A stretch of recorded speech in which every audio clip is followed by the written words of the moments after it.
Hey everybody, this is Lewis Speaks 2021, and today we're going to talk about the truth. Oftentimes people don't want to hear the truth. The truth means that they're going to have to give up doing something that they don't necessarily want to give up doing.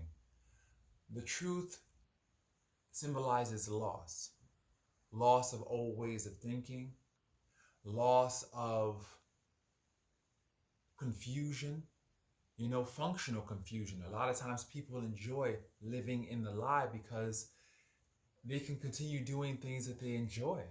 They have the phrase ignorance is bliss. It's bliss because you don't know or you don't want to know certain things, and that not knowing offers you a freedom. Because truth is also responsibility. When you know the truth, now you have to act on the truth. And a lot of people don't want to take action. They don't. Especially in 2021, we have all experienced so many losses, be it symbolic, be it primary, be it secondary losses. We right now are grieving.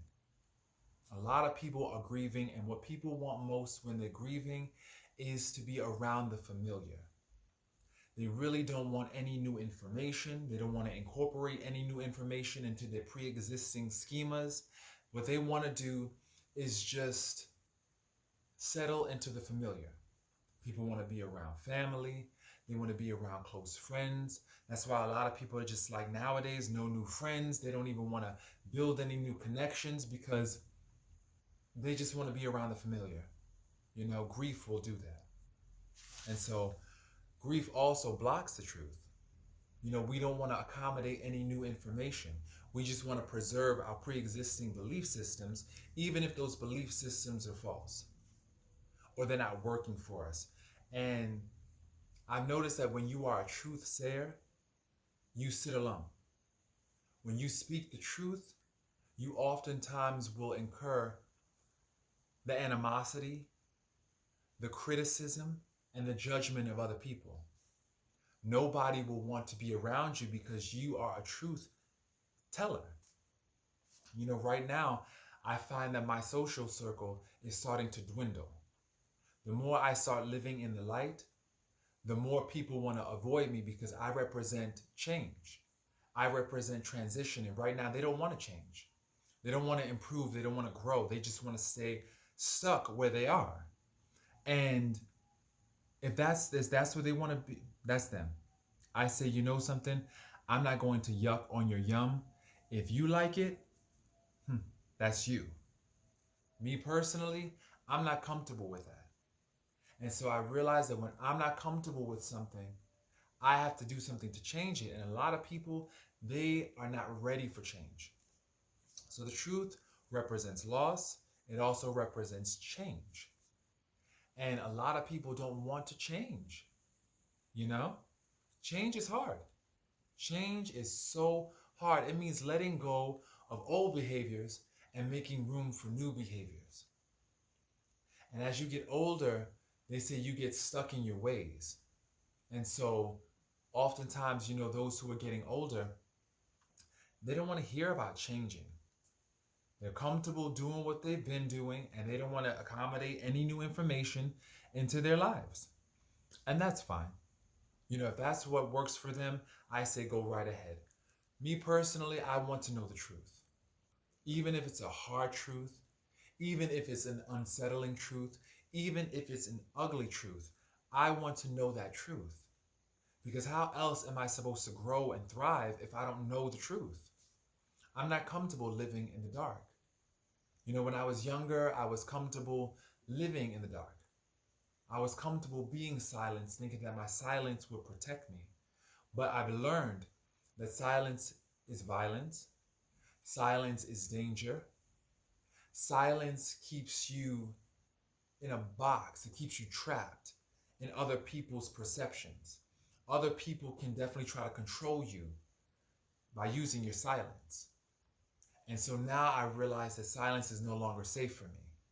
Now I have got to articulate my point. And I encourage everyone out there, if you have a point, if you have an opinion, you need to share it with the world. Now, opinions may not necessarily be based on facts, and may not necessarily be true, but it's that articulation, it's that dialogue that will oftentimes lead to the truth.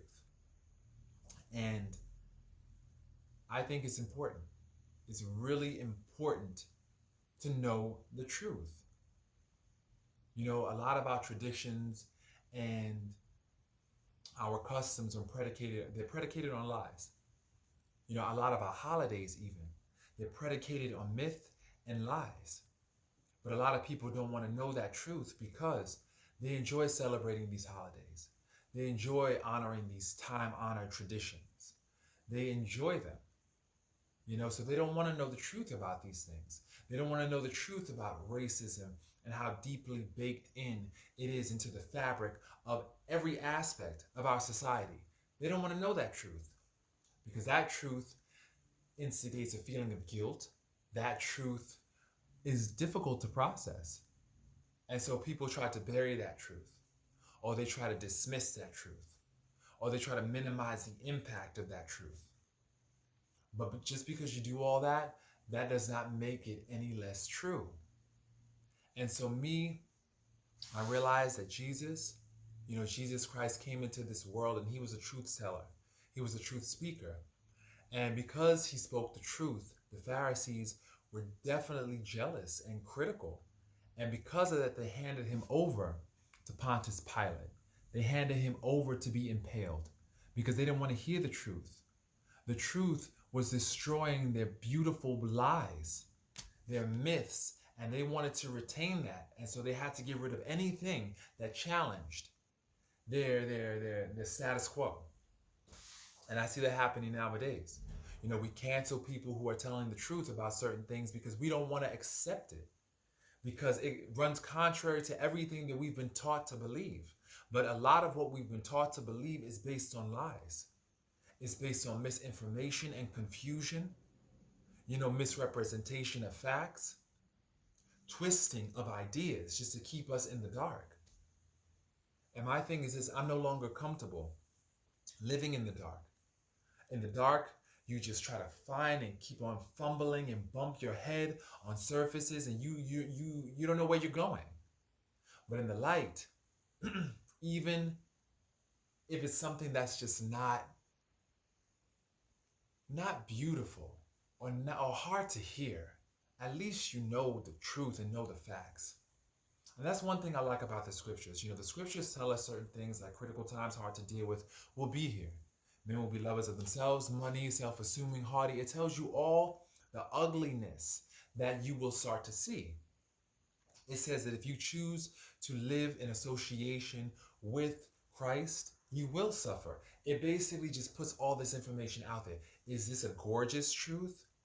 Is this a beautiful truth? No, it's an awful truth, but it's nonetheless true. And so that way you can make a decision as to what you want to do, as opposed to living in illusions. And this world is so good at crafting illusions. I realized that, you know, me, when I was going to the clubs, you know, the strobe lights, and not that I'm saying there's anything wrong with going out. No, but I realized that a lot of these places, they're designed to kind of deceive you. You know, trick you into thinking that this is a fun time, a high time, a great time. But to be honest, there's a catch. But you don't always see the catch when you're younger. All you see is, oh my goodness, I want to have fun. I want to live my life. I want to be free. I want to do my thing. You only live once, and all these other myths. The idea of YOLO, that right there is a myth.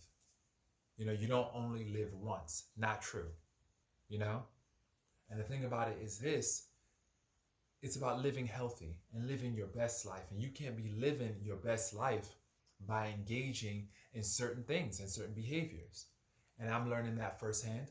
You know, I went through so many different experiences that really I wouldn't wish on any other person, you know? And a lot of people want to go through it. They want to see it for themselves.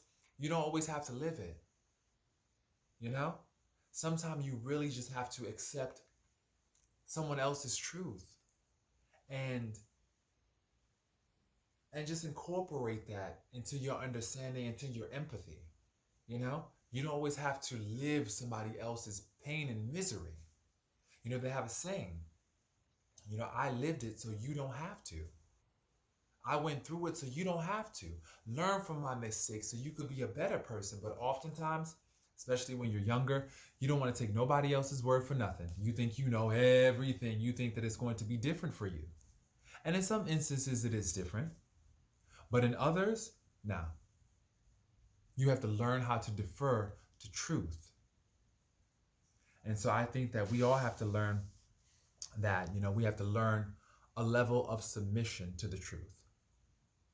They always say that truth is relative. There are certain truths that are absolute. No matter how you turn it, shift it, shake it, it's absolute. And it's just about accepting that.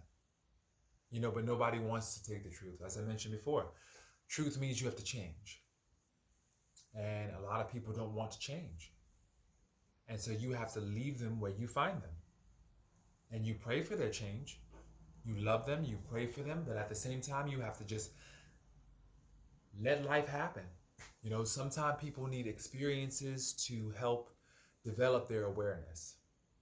And you have to let that happen.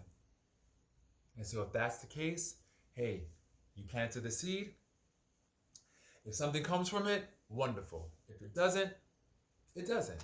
But just know you have to live in your truth. And you have to honor your truth. That's a part of being an authentic person. That's a part of building your integrity.